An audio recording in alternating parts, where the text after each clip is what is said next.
Hi, boys and girls. Today is chapter 11 from The Boy in the Striped Pajamas. The name of the chapter is The Fury.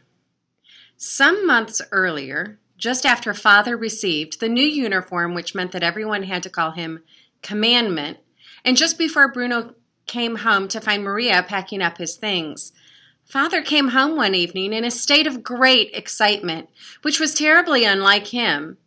And he marched right into the living room where Mother, Bruno, and Gretel were sitting reading their books. "Thursday night," he announced. "If we've any plans for Thursday night, we have to cancel them."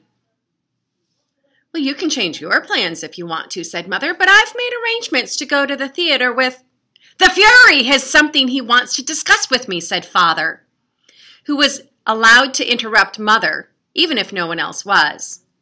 "I just got a phone call this afternoon. The only time he can make it is Thursday evening, and he's invited himself to dinner." Mother's eyes opened wide, and her mouth made the shape of an O. Bruno stared at her and wondered whether this is what he looked like when he was surprised about something. "But you're not serious," said Mother, growing a little pale. "He's coming here? To our house?"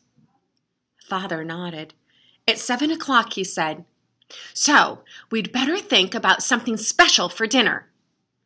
"Oh, my," said Mother, her eyes moving back and forth quickly as she started to think of all the things that needed doing. "Who's the Fury?" asked Bruno. "You're pronouncing it wrong," said Father, pronouncing it correctly for him. "The Fury," said Bruno again, trying to get it right, but failing again. "No," said Father. "Oh, never mind." "Well, who is he anyway?" asked Bruno again. Father stared at him, astonished. "You know perfectly well who the Fury is," he said. "I don't," said Bruno. "He's running the country, idiot," said Gretel, showing off as sisters tend to do. It was things like this that made her such a hopeless case. "Don't you ever read the newspaper?" "Don't call your brother an idiot, please," said Mother. "Can I call him stupid?" "I'd rather you didn't." Gretel sat down again, disappointed, but stuck her tongue out at Bruno nonetheless. "Is he coming alone?" asked Mother. "I forgot to ask," said Father, "but I presume he'll be bringing her with him."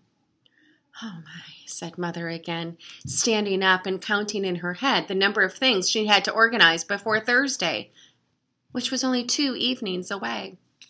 The house would have to be cleaned from top to bottom, the windows washed, the dining room table stained and varnished, the food ordered, the maids' and butlers' uniforms washed and pressed, and the crockery and the glasses polished until they sparkled. Somehow, despite the fact that the list seemed to be growing longer and longer all the time, Mother managed to get everything finished on time, although she commented over and over again that the evening would be a greater success if some people helped out a little bit more than around the house. An hour before the Fury was due to arrive, Gretel and Bruno were brought downstairs, where they received a rare invitation to Father's office. Gretel was wearing a white dress and knee socks, and her hair had been twisted into corkscrew curls. Bruno was wearing a pair of dark brown shorts, a plain white shirt, and a dark brown tie.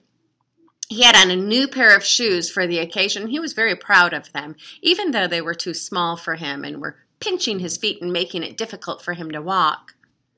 All these preparations and fine clothes seemed a little extravagant, all the same, because Bruno and Gretel weren't even invited to dinner. They had eaten an hour earlier. "Well, now, children," said Father, sitting behind his desk and looking from his son to his daughter and back again as they stood before him. "You know that there is a very special evening ahead of us, don't you?" They nodded. "And that it is very important for my career that tonight goes well." They nodded again. Well, then there are a number of ground rules which need to be set before we begin. Father was a big believer in ground rules.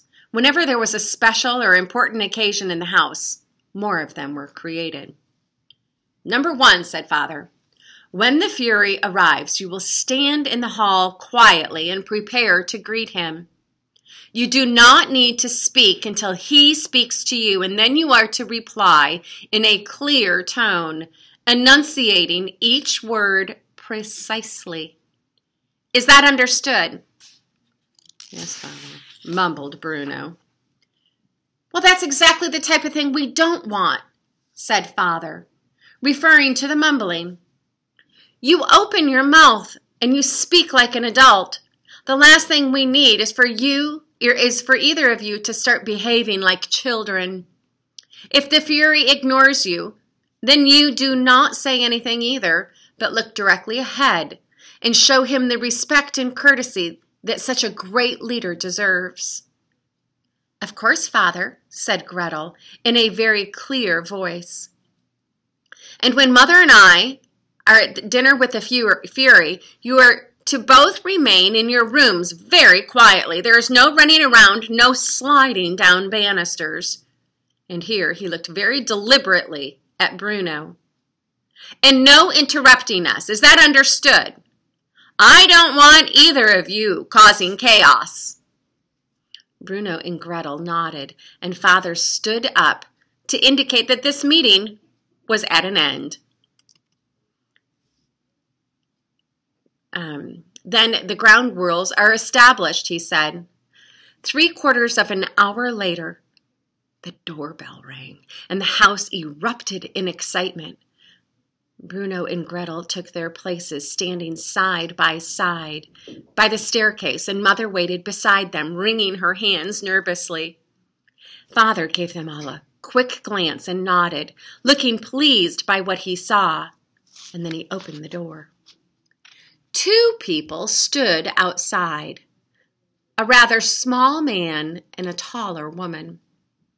Father saluted them and ushered them inside, where Maria, her head bowed even lower than usual, took their coats and the introductions were made. They spoke to Mother first, which gave Bruno an opportunity to stare at their guests and decide for himself whether they deserved all the fuss being made of them. The Fury was far shorter than Father, and not, Bruno supposed, quite as strong. He had dark hair, which was cut quite short, and a tiny mustache, so tiny, in fact, that Bruno wondered whether he bothered with it at all, or whether he had simply forgotten a piece when he was shaving. The woman standing beside him, however, was quite the most beautiful woman he had ever seen in his life. She had blonde hair and very red lips. And while the Fury spoke to Mother, she turned and looked at Bruno and smiled, making him go red with embarrassment. And these are my children, Fury, said Father, as Gretel and Bruno stepped forward. Gretel and Bruno. Which is which? The Fury said, which made everyone laugh except Bruno, who thought it was perfectly obvious which was which, and hardly cause for a joke. The Fury stretched out his hand and shook theirs, and Gretel gave a careful, rehearsed curtsy. Bruno was delighted when it went wrong, and she almost fell over. Oh, charming children, said the beautiful blonde woman. And how old are they, might I ask? I'm 12, but he's only 9, said Gretel, looking at her brother with disdain. And I can speak French, too, she added, which was not strictly speaking true, although she had learned a few phrases in school. Yes, but why would you want to? Asked the Fury. And this time no one laughed. Instead, they shifted uncomfortably from foot to foot, and Gretel stared at him, unsure whether he wanted an answer or not.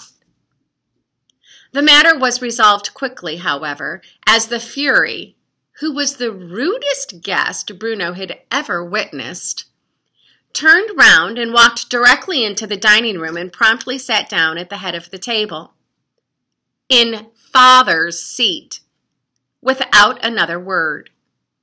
A little flustered, Mother and Father followed him inside, and Mother gave instructions to Lars that he could start heating up the soup. "I can speak French too," said the beautiful blonde woman, leaning down and smiling at the two children.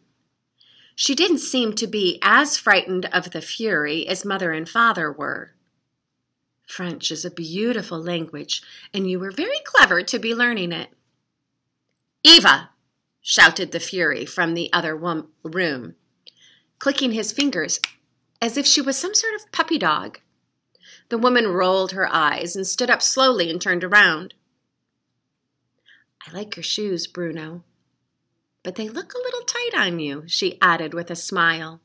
"If they are, you should tell your mother before they cause you to injure yourself." "They are a little tight," admitted Bruno. "I don't normally wear my hair in curls," said Gretel, jealous of the attention that her brother was getting. "But why not?" asked the woman. "It's so pretty that way." "Eva!" roared the Fury for a second time, and now she started to walk away from them. "It was lovely to meet both of you," she said, before stepping into the dining room and sitting down at the Fury's left-hand side. Gretel walked towards the stairs, but Bruno stayed rooted to the ground, watching the blonde woman until she caught his eye again and waved at him, just as Father appeared and closed the doors with a jerk of his head, from which Bruno understood that it was time to go to his room, to sit quietly and not make any noise, and certainly not to slide down any banisters. The Fury and Eva stayed for the best part of 2 hours, and neither Gretel nor Bruno were invited downstairs to say goodbye to them. Bruno watched them leave from his bedroom window, and he noticed that when they stepped towards the car, which he was impressed to see had a chauffeur, the Fury did not open the door for his companion, but instead climbed in and started reading a newspaper, while she said goodbye once again to Mother and thanked her for a lovely dinner. "What a horrible man," thought Bruno. Later that night, Bruno overheard snippets of Mother and Father's conversation. Certain phrases drifted through the keyhole or under the door of Father's office, and up the staircase, and around the landing, and under the door of Bruno's room. Their voices were usually loud, and Bruno could make out a few fragments of them. "To leave Berlin! And for such a place?" Mother was saying. "No choice. At least not if we want to continue," said Father. "As if it's the most natural thing in the world, and it's not, it's just not," said Mother. "Well, what would happen is I would be taken away, and I would be treated like a," said Father. "Expect them to grow up in a place like," said Mother.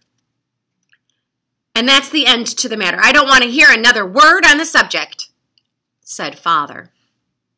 Well, that must have been the end of the conversation, because Mother left Father's office and then Bruno fell asleep.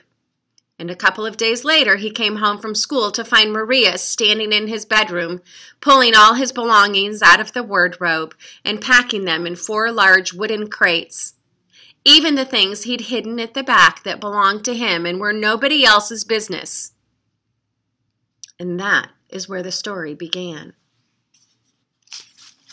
The end of chapter 11.